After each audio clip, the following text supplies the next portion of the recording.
오늘 말씀은 마태복음 1장 18절부터 25절까지 말씀입니다.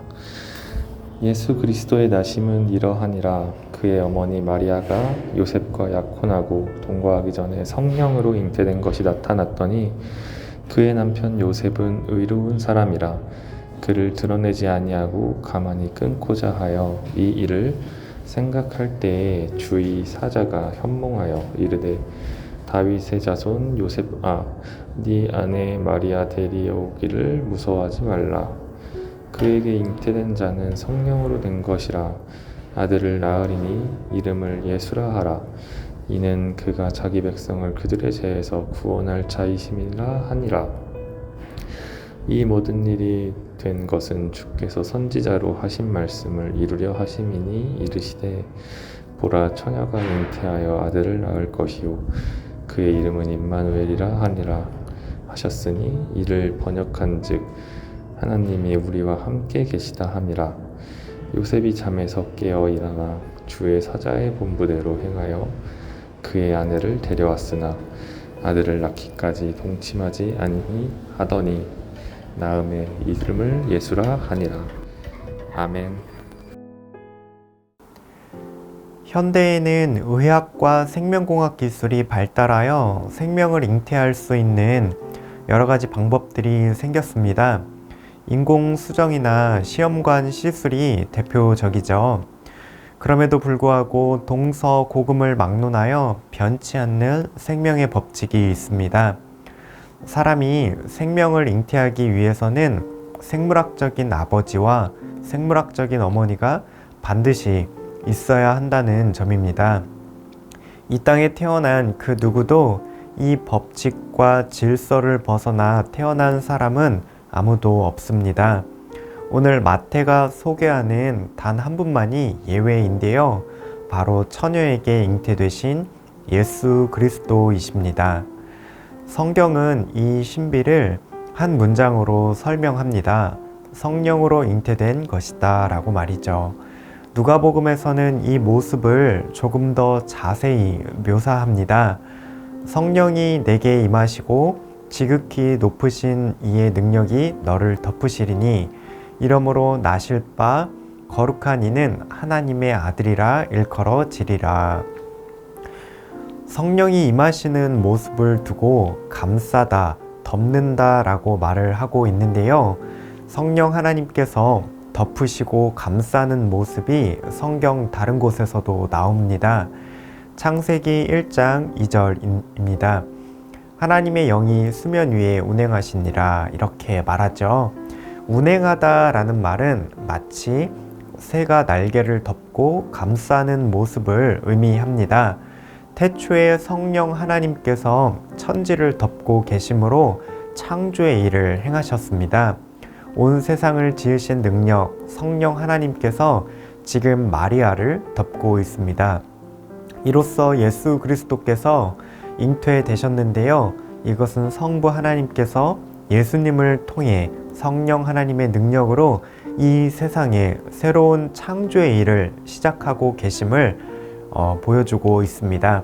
죄로 물들어 무너진 하나님 나라를 새롭게 회복시키려는 하나님의 계획입니다. 그렇다면 예수님께서는 어떻게 우리에게 회복을 가져다 주실까요? 오늘 본문에 나오는 주님의 이름에 답이 있습니다. 첫째, 예수님은 자기 백성을 그들의 죄에서 구원하시는 분이십니다. 예수라는 이름에 담긴 의미가 바로 이것이죠. 하나님의 아들이 이 땅에 인간의 몸으로 나신 일, 이것이 바로 죄인을 구하시려는 예수님의 사역의 첫 걸음입니다. 성령의 능력으로 마리아의 몸에 잉태되신 예수님은 참 하나님이시자 우리와 같은 참 인간입니다.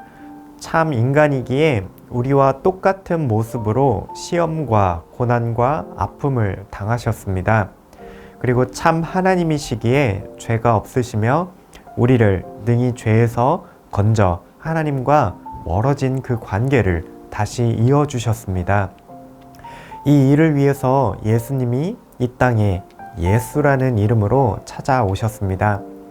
우리에게 찾아오신 그 주님을 만나고 주님을 믿어 우리 구주로 모실 때에 주님은 값없이 우리의 죄와 사망의 저주를 씻어 주십니다.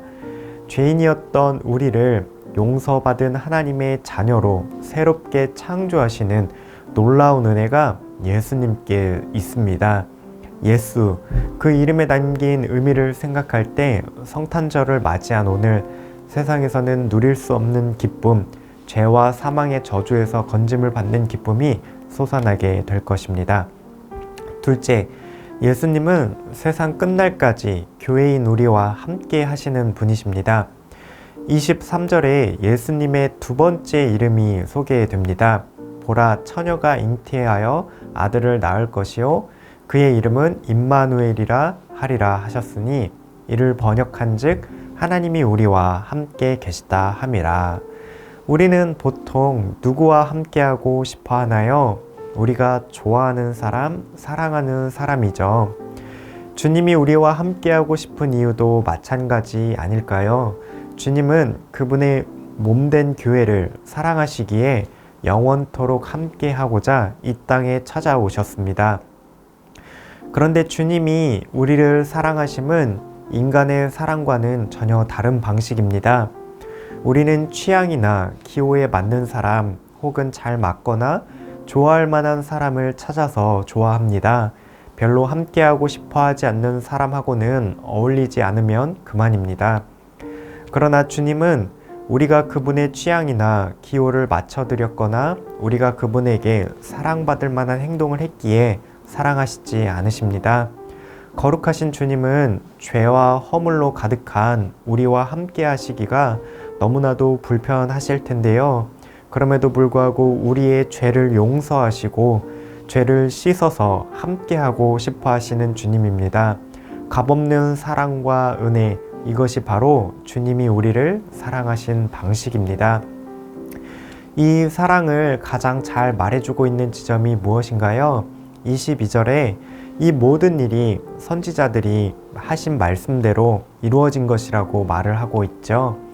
주님이 우리와 함께하고 싶어 하신 그 마음은 이미 옛적부터 하나님이 계획하신 일이라는 소리입니다. 주님의 함께하심은 우리의 어떠하심과 상관이 없는 전적인 은혜이며 이미 오래전부터 하나님께서 품으신 계획입니다. 마태복음의 마지막 장 마지막 절도 주님은 이러한 약속으로 끝맺음을 하고 있습니다. 볼지어다 내가 세상 끝날까지 너희와 항상 함께 있으리라 하시니라. 임마누엘을 약속하고 계시지요.